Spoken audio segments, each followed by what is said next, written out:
Lakini katika kikao hicho ambacho kilihudhuriwa na mwenyekiti wa serikali ya mtaa wa Kigezi Chini, aliahidi kutoa vifaa vya michezo kwa wanafunzi wa shule ya sekondari Kigezi Chini.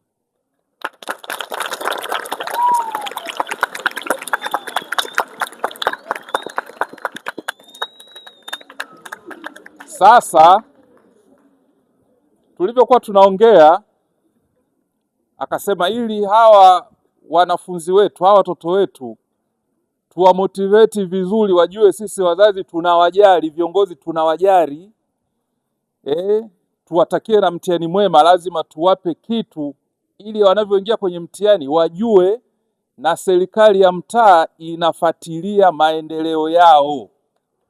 Kwa hiyo maendeleo yenu, mitihani yenu, ufaulu wenu sio tu kwa ajili ya shule, lakini ni kwa ajili ya eneo lote hili. Ndio maana leo mwenyekiti amekuja kuwatakia mtihani mwema, lakini na kutimiza ile ahadi aliyoitoa kwenye kikao cha wazazi.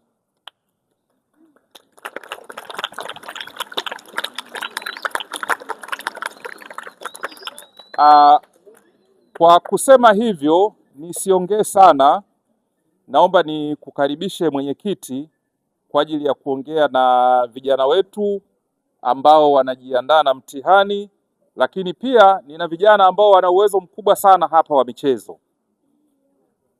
Tumejaribu kwenye UMISETA, kuna sehemu ambayo tulifika, ila wakaniahidi mwaka kesho tutafanya vizuri zaidi.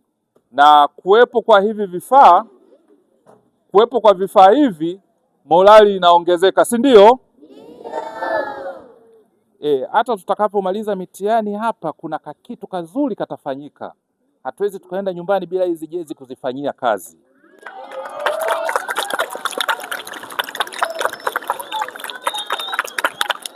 Kwa hiyo naomba nikukaribishe mwenyekiti kwa ajili ya kuongea na vijana hawa. Karibu sana.